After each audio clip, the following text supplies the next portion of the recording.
We all have relationships in our lives, and sometimes we have difficult people to deal with, such as those who are called enablers.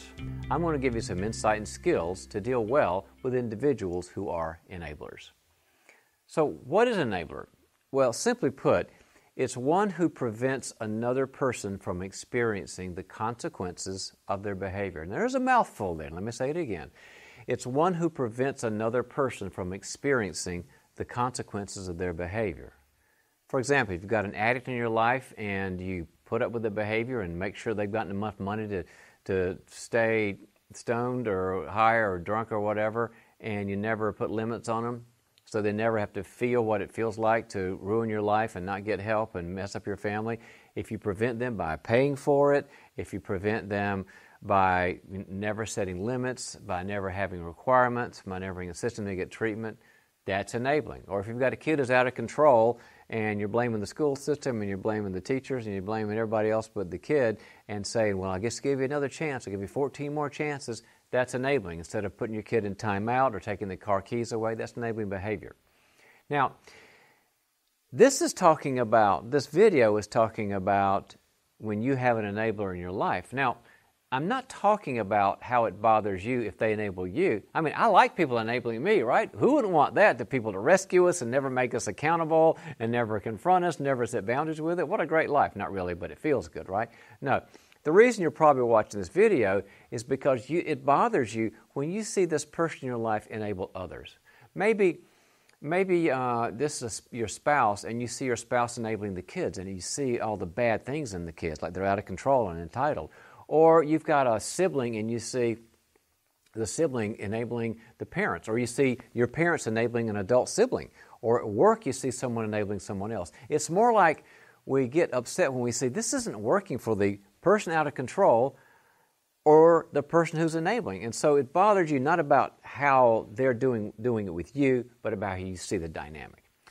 A lot of times enablers will confuse their enabling with care and support and love. I'm just trying to care and support and encouraging love. And they don't have a good template in their head for that. They don't understand the difference.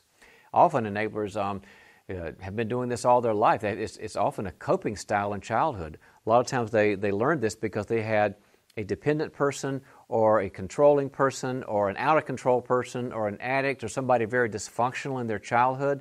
And so they learn how to grow up very quickly and enable that person and rescue that person just to survive and keep things in peace. You scratch an enabler, you find a child who, technical term is the parentified child, the child who had to become a parent very quickly. They're, were 6 on the outside and like 32 on the inside. That's the problem. But they're not aware of it often. So how are you making it worse if you've got this enabler friend or colleague or relative? How do you make it worse? Well, one way that you make it worse is just tell them to stop. Just say no. Just stop that. Well, you know what you're telling them if you don't really understand what they're doing? You just say stop enabling. What you're telling them in their head is stop loving. Stop caring. Stop wanting this person to have a good life. I once made that mistake. I was talking to a friend of mine who was in massive denial about his alcoholic daughter. And I kept saying, I just think you ought to stop, letting her stay here and start requiring that she get help, or you're going to kick her out and stop paying for everything. And he finally looked at me and said, you want me to have her just twisting in the wind? And I realized I am not getting anywhere. I have just told him in his head that he's supposed to hurt somebody he loves. Well, that didn't go anywhere. I had to take a whole different approach. Second thing that doesn't work is affirming the martyrdom. Affirming the martyrdom. It's so great how you're handling Jeffrey. How he just he won't grow up, and he refuses to get a job, and he just wants to party all the time. And you're so loving and patient and kind and caring. It's just so great. You know what that does?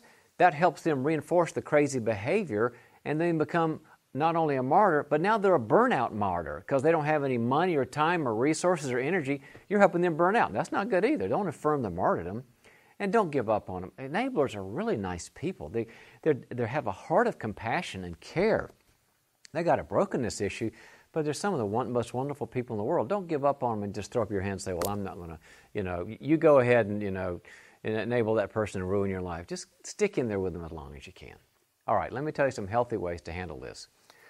Instead of affirming the behavior, the enabling behavior, affirm the motive. You really care for Jeffrey. I can tell that you would do anything for him or her, and that you really want them to win. And at least they'll get it that you understand how they're feeling. Affirm the motive and the heart behind everything.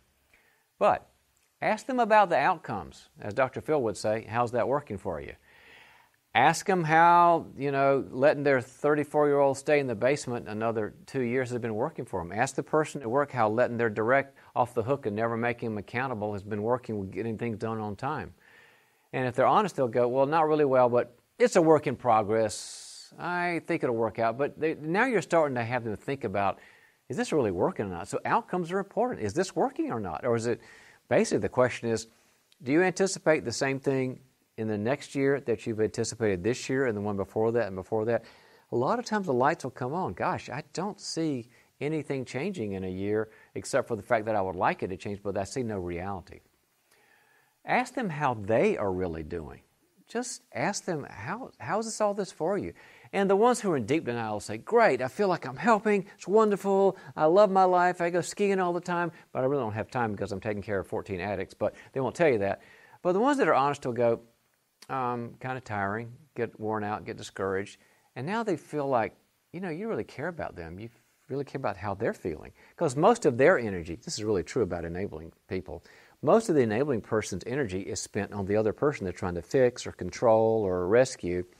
They don't spend any time on self-care. When you say, how are you doing? Sometimes they just start crying and say, I'm just beyond myself. Now they're really connecting to you. You know what that means? That means there's a better chance that they will listen to you. This is when you've gone into the better half of the conversation. You're drawing all this stuff out so they'll listen to you. Next, use the terms. There are 3 terms that are sort of the first cousins for this enabling word. There's enabling, there's rescuing, and there's codependency. And I don't want to go into technicalities of what they mean different from each other, but just start to say, is it possible that you're being codependent or rescuing and enabling? We found out they feel relief when you say that, like there's a word for this, or is that possible? Then they don't feel like they're this helpless person trying to fix somebody.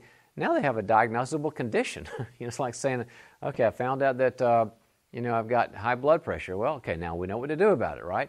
Use the terms. Could it be, in a kind of a question way, could it be that you're codependent or you maybe struggle with some enabling or rescuing? 80% of them will go, okay, guilty as charged, and it really helps and they feel some relief. Anytime they have a word for it, they feel like maybe there's something we can do about it. Here's another one. Suggest boundaries. Ever heard of boundaries? I'm sure you have. Suggest them, and not only suggest them, but have them read the book, or one of the books. There's so many books that Henry Cloud and I have written on the topic. And suggest it. Say, take a look at it. It's got information about this kind of situation where you can still be a loving person, but at the same time help them really get better. And it gives them permission to go into the material. Here's another one. Help them find a codependency group. There's CODA, there's great groups in the community, there's great service organization groups, there's church groups, but there's codependent groups all over the place where they're around people that they can say, yeah, me too, and it's normal. They can laugh about it and strategize answers for it and that sort of thing. Codependency groups are great. Okay, let me give you a little bit of homework. Write down in your notebook, who's the person? It's my mom, my dad, my sibling, my spouse, my date, somebody at work, my boss. Who is it? But right beside that, I want you to write something for your growth. Why does this matter to you?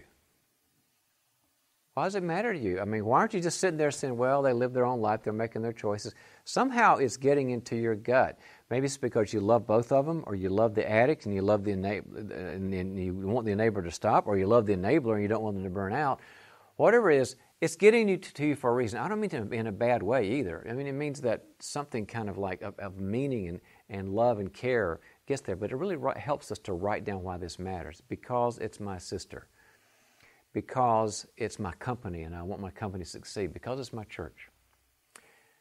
Next, have the conversation. I just gave you the tips on how to have that conversation in the healthy handling section. Have it. And do it in the next week. Go ahead and try it out. It's not a very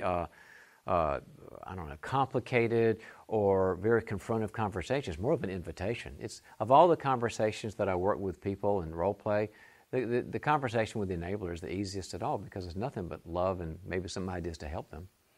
And then read boundaries for yourself. It really helps you, if you observe enabling, to understand the dynamics of how they got that way, why they stay that way, how they can get better. It'll help you.